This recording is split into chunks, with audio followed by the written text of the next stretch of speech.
live from Studio A, somewhere inside the great state of Kansas. It's Leadership Late Night, brought to you by the Kansas Leadership Center. I'm Addison Whetter, but my fans call me DJ AJ. Also, on tonight's show, special guest Julia Fabris Mcbride. Now, here's your host, my dad, DJ Whetter.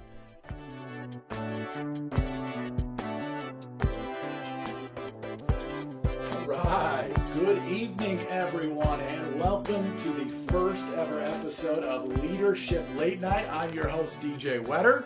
I can hear the applause through the screen. Give it up, please, though. Seriously, clap for our very own in-house DJ here at Studio A, DJ AJ, my daughter Addison. Give it up for her one more time. Nice job, Addison. Good to have you here tonight. And of course, if we're going to be a leadership late night show, we've got to have music.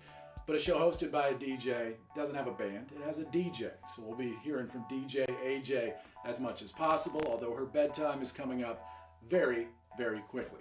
Well, again, welcome to Leadership Late Night. The concept and purpose of this show is simple. We're going to get together twice a week on Tuesdays and Thursdays for a half an hour to talk about leadership, hopefully with a dose of reality and with a dose of humor.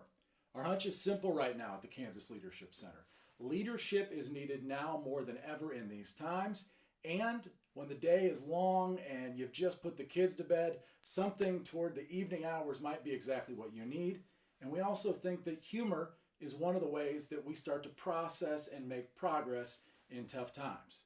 Now, that all said, it's a very delicate balance. How do we handle humor, leadership, and do it without any sort of audience?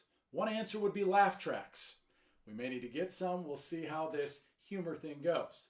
The reality is we have a principle here at the Kansas Leadership Center that says leadership starts with you and must engage others. Humor is the same way. It starts with an individual, but unless it engages others, you're only laughing at yourself. Addison, anything? No. Fair enough. Those laugh tracks may be coming up very soon. The other thing I wanted to share with you before we get underway is a little bit about what we'll do during the show and what we'll do after the show. We'll have a guest each week. I'll take some time after that guest shares about a concept or something going on in the world to process that with you in the chat room to end our night. And then for those that want to engage in more conversation, we'll take this thing to a Zoom room. We'll post a link at the end of the show, and you are welcome to join us on Zoom for a half-hour after party where we will keep the leadership conversation going. For now, though, let's get after a little bit of leadership. And before we do that, I want to take you back to my roots. My roots are actually in broadcast journalism. I didn't always work for the Kansas Leadership Center, and I didn't always do leadership teaching and facilitation and a little bit of program management. Straight out of college, my degree was in broadcast journalism, and my first job was with Channel 6 News in Lawrence, Kansas. Thankfully, that station no longer exists in that form because that means all the YouTube footage from back in those days is no more, and that is a very good thing. That said, I've always been passionate about journalism because of its storytelling and its ability to give voice to others. I love to do those things. And I've also always had a literal voice that gave me a leg up in the broadcast game. In fact, the other day before quarantine hit, I was at the dentist, and my usual dentist I found out had retired, so my hygienist cleaned my teeth. My new dentist comes over and she introduces herself and she says, "Before I look at your teeth, I've got to ask you a question." I said, "Sure." She said, "I was talking to a hygienist over there. We couldn't see you, but we heard your voice, and I've just got to know, do you do radio?" And I said, "No, I appreciate the compliment, but actually I did do TV for several years." And she said, "Well, I just got to tell you, you definitely have a voice for radio. Nothing about TV." So my interpretation there is I've also got a face for radio as well. Addison, did I get you on that one? I'll put that on TikTok. All right, well, that'll do it for this portion of the show. Let me send it back over to DJ AJ to get some music going as I hit the desk and we get the show underway.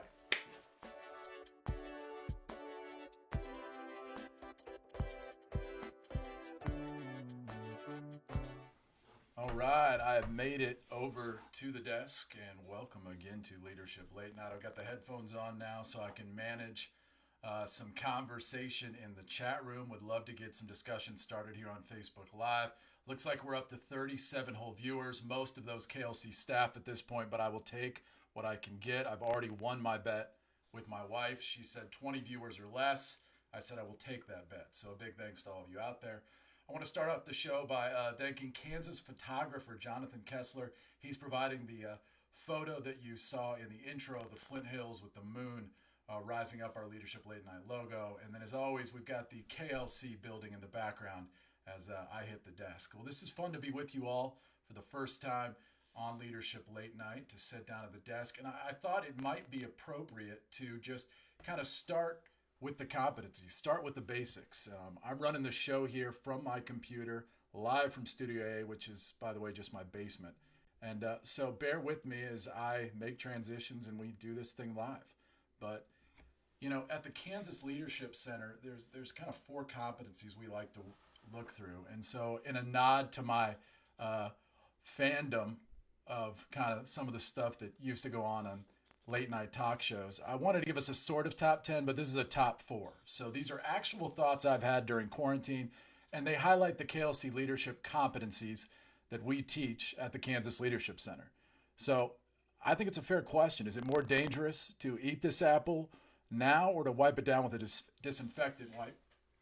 Another actual thought I've had, maybe tomorrow is the day my virtual business attire won't include sweatpants. Fair enough. Thought I had while talking to my box of goldfish crackers. It's actually my children's goldfish crackers, but the reality is I eat more of them than they do. I'm going to lose weight and get in shape during this time. And then finally, a leadership thought I've had during this quarantine. If I wait one more minute, will my wife break up the fight going on upstairs between my children so I don't have to? So you see the 4 competencies on the right-hand side there.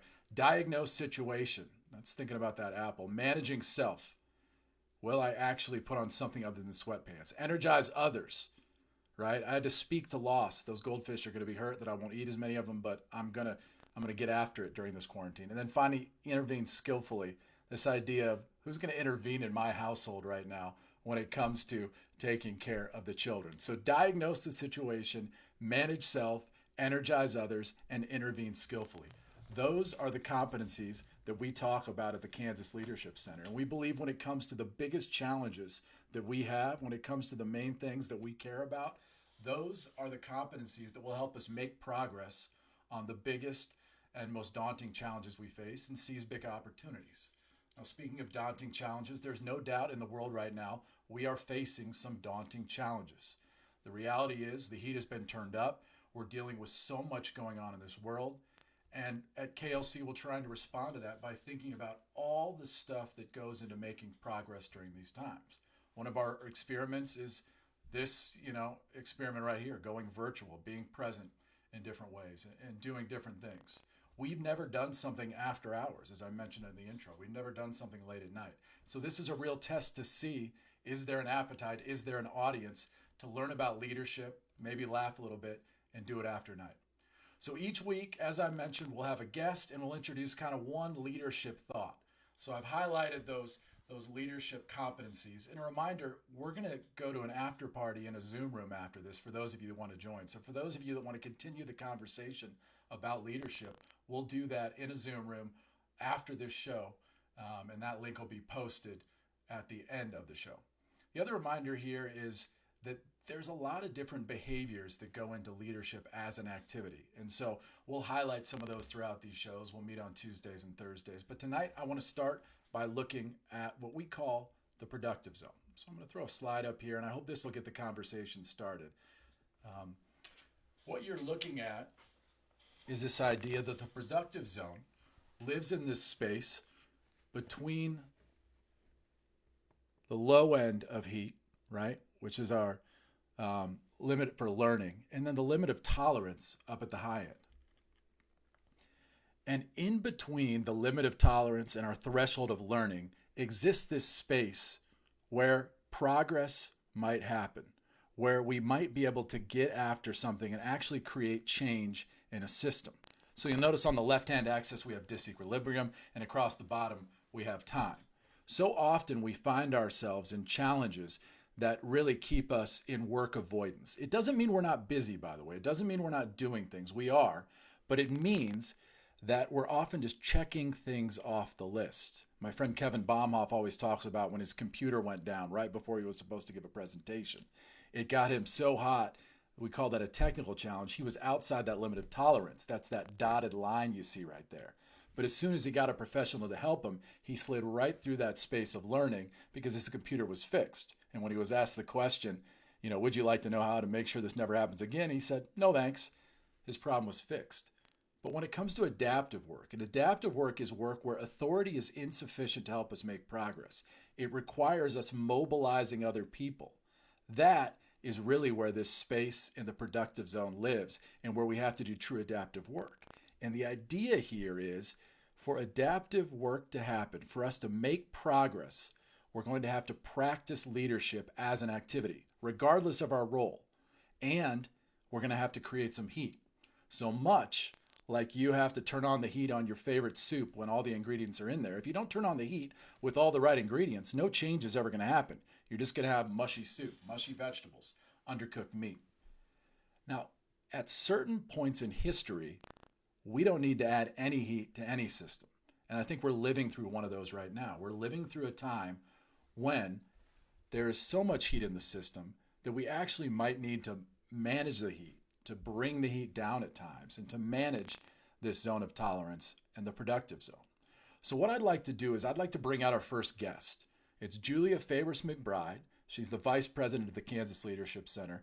And we're going to talk a little bit about this productive zone, about life in the COVID-19 era. And I'd like you to think about this graphic and be prepared throughout the chat. Send in some questions into our chat as Julia's talking, as I'm talking with Julia. And at the other side of this interview, we're going to go ahead and open up that chat room on Facebook Live and get a discussion going about what we're hearing. But I'd like you to think about this productive zone, this area where change might happen, and how we're going to keep each other in the productive zone when right now things might actually feel too hot. So for our first interview, we will head to the Leadership Library. We'll always have a guest every week. And our first guest is Julia Fabris McBride.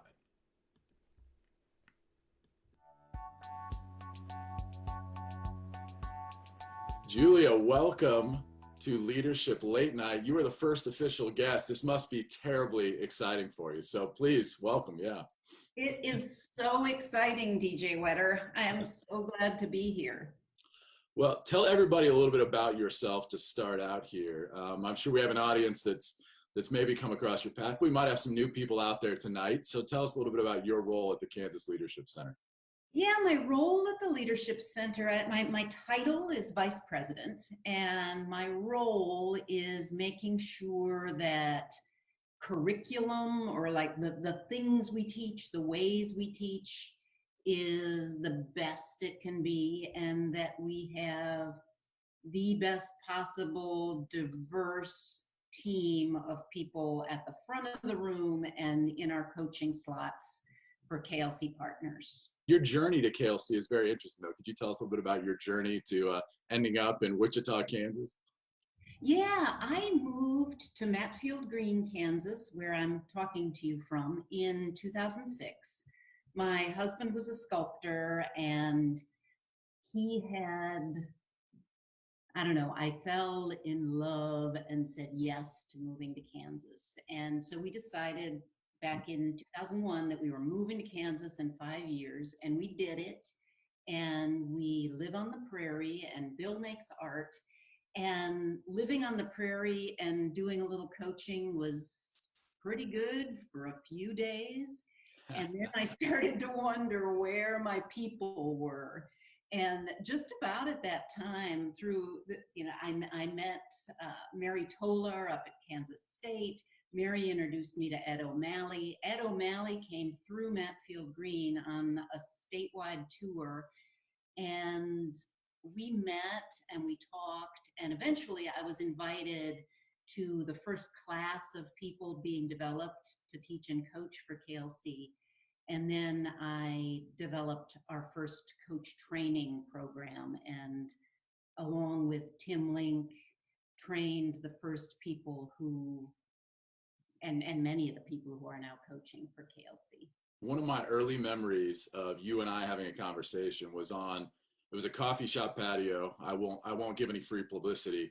And I said, Julia, I'm so taken by these ideas, this framework, and I have this passion to teach it. And I said to you, what would you recommend that I do if I'm going to teach this more? And you said, I think one of the best things you can do, and I haven't, to be honest, taken you up on this, is to take some acting lessons, but specifically some improv lessons. Your background's as an actress in acting, how has that informed kind of your work and how you see leadership as this activity that we talk about?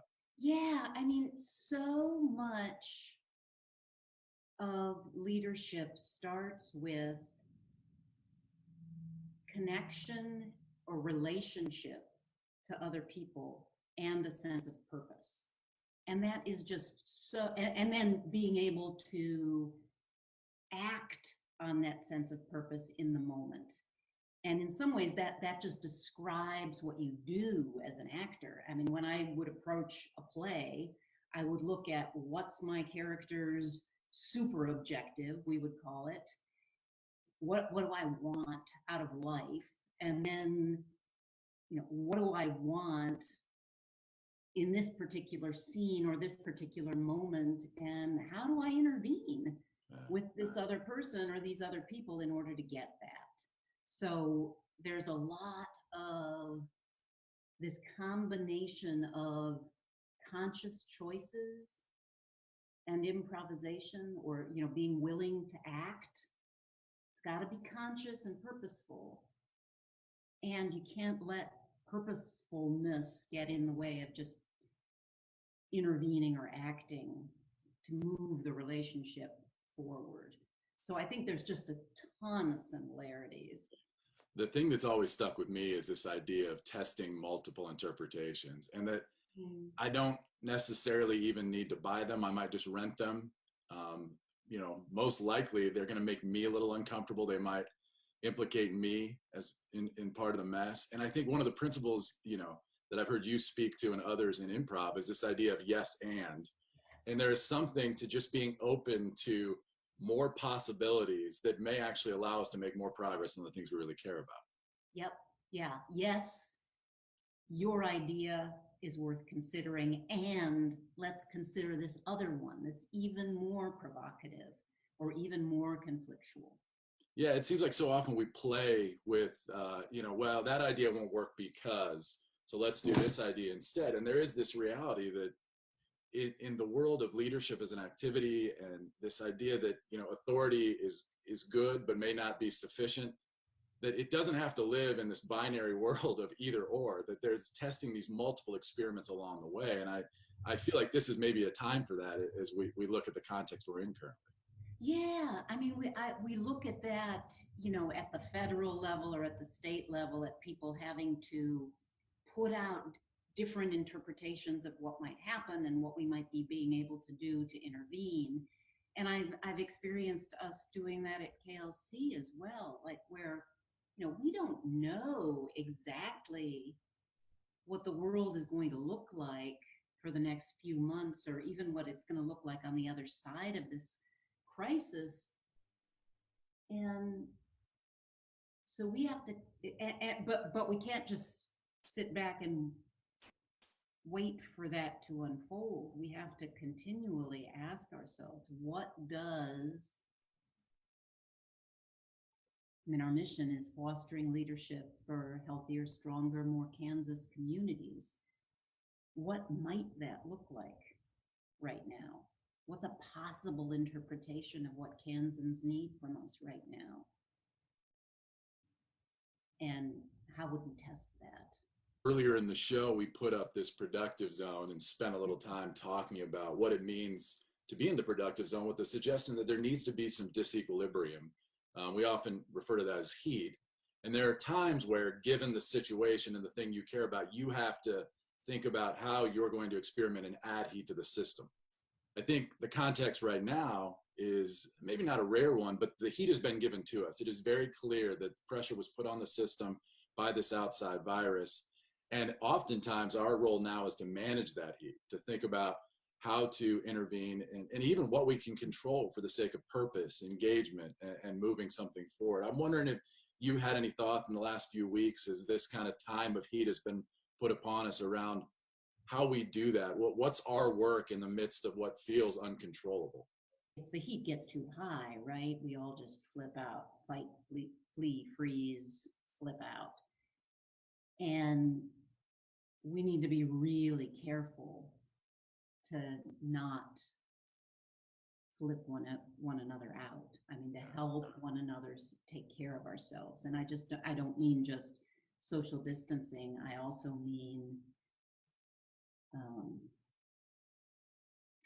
just plain old self-care, but turned way up. So as this heat gets turned up, just in order to think straight, we need to take extra good care of ourselves. So I'm not going to let my morning meditation practice go away. I mean, that is the most important thing. And next in line after that is, big hugs from my spouse and my child. And after that is get out and get some sun. And after that is figure out how to keep KLC in the productive zone. So I think there's some of that we can't just let ourselves get so caught up in needing to solve or prove during this time that we forget about self-care and care of the people right around us. So that's the first thing that comes to my mind. Yeah. And I think the second thing that comes to my mind is a quote from Frederick Buechner. It's the place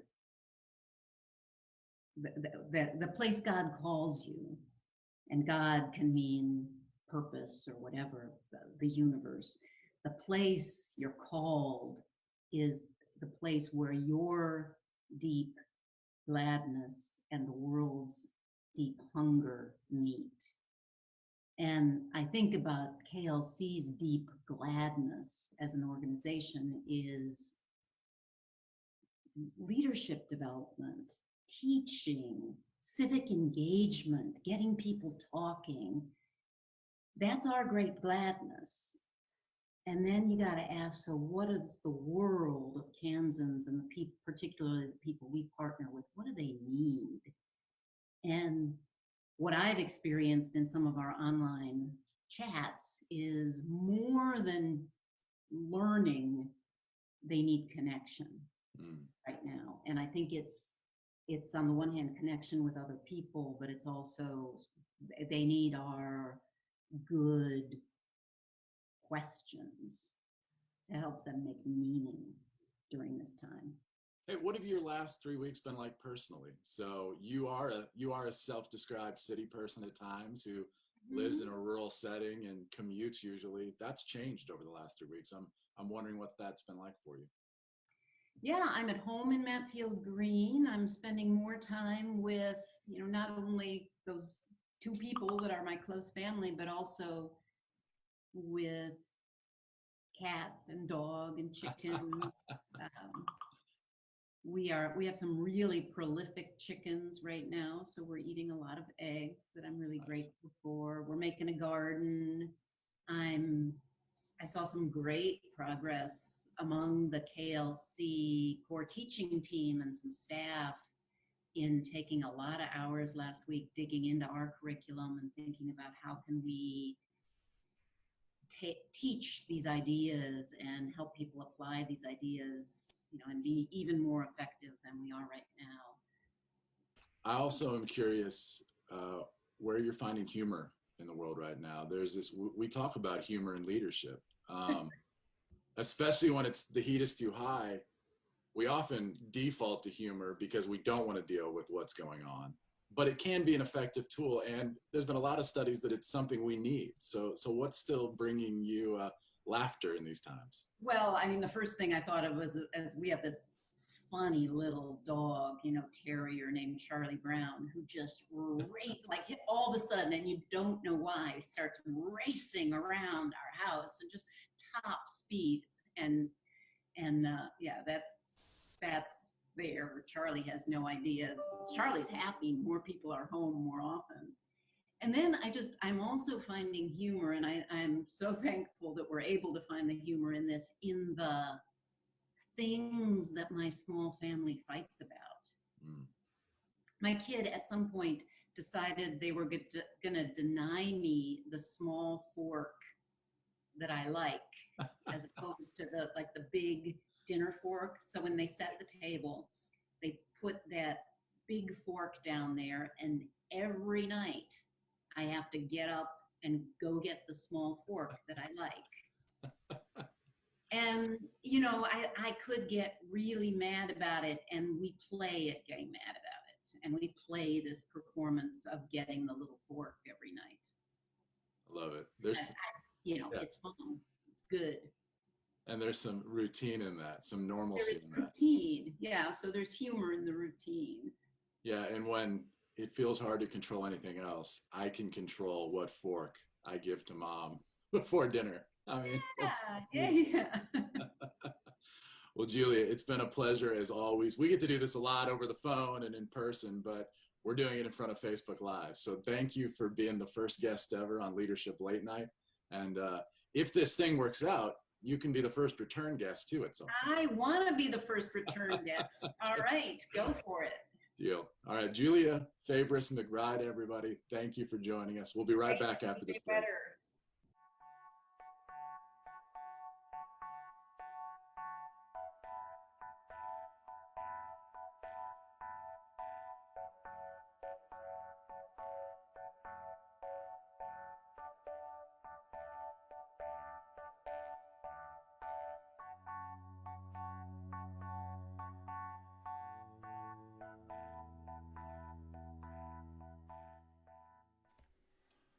Welcome back, everyone. Again, I just want to say thank you to Julia Fabris McBride for being our first guest on Leadership Late Night. Just a blast to have her on to talk. Our guest on Thursday already booked. It will be Ria Mucella-Legrand of the Teach for America organization in Kansas City. And she's going to come on and talk to us about the education system in Kansas, a little bit on the Kansas City Mo side as well. But she has a really interesting take on how the education system is handling these tough times. And so you're going to want to tune in Thursday for that interview with Ria. We've got just a couple minutes left. Time flies, and I'm learning on the fly. And remember, in a few minutes, we'll move this over to a Zoom room. Julian Montes is helping me out on the tech side tonight, so a big thank you to Julian. And Julian will post the name of the Zoom room and how to access that in the chat on Facebook Live, so you can join us to what we're going to call the after party, a chance to get together, discuss face-to-face, and maybe create some community. Because one of the assumptions we're testing here at the Kansas Leadership Center these first few weeks is, yeah, leadership development is important. It really is. And we need people thinking about how to practice leadership right now. And we might just need relationship and connection first and foremost, so that we can make the progress we want to make.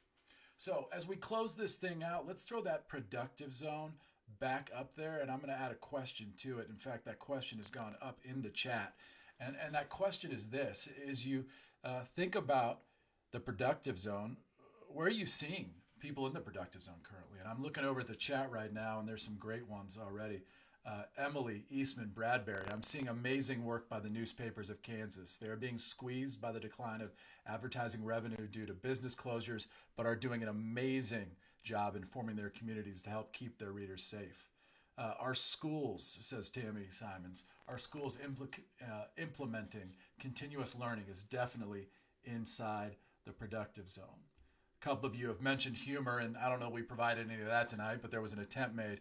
Humor is an interesting one when it comes to the productive zone, right? Because oftentimes when we're doing trainings and we talk about systems, somebody will put the elephant in the room and say what needs to be said. And most likely, someone else in that system will crack a joke because the heat is just too hot for everybody. So humor often can limit heat and move us right out of the productive zone into work avoidance. However, I think during times like this, when outside forces, a virus has put so much heat on this system, humor may be needed to get everybody into relationship space where we can actually talk about what really matters and find purpose in that work.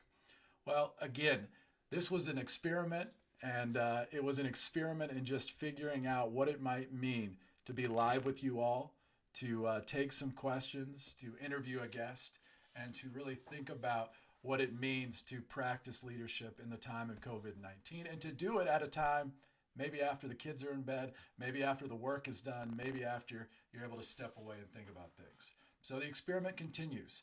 We're going to take this over into our Zoom chat room. Julian, I'm going to ask you to post that Zoom link right now.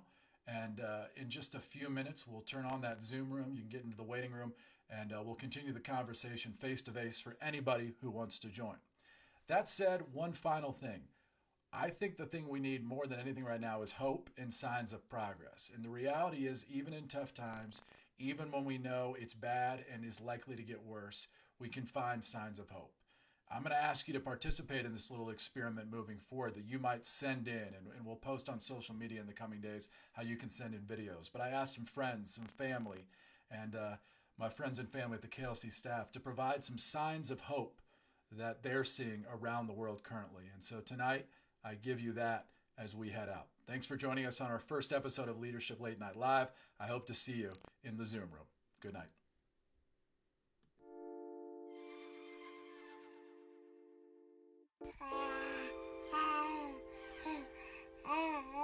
I am hopeful that on the other side of this, we can evaluate how we did or didn't show up for one another. And I don't know, I think there's a lot of progress that could be made there in what it looks like to know and value and understand the importance of community.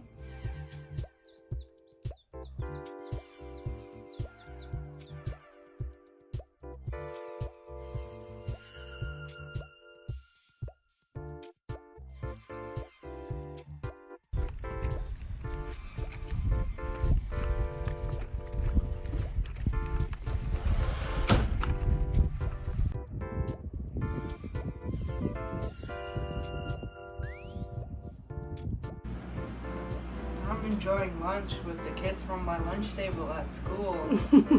Hello, my name is Julian Montes, and one thing that's given me a lot of hope right now, my camera, of all things. So one thing I've been doing a lot recently is I've just been taking pictures of our shelves. I filmed part of my sister's course, her college class, spending time with family, and when I'm out in the city, I'm seeing people do normal things, but documenting them, and oddly enough gives me some hope, and I'm really excited to see that all play out.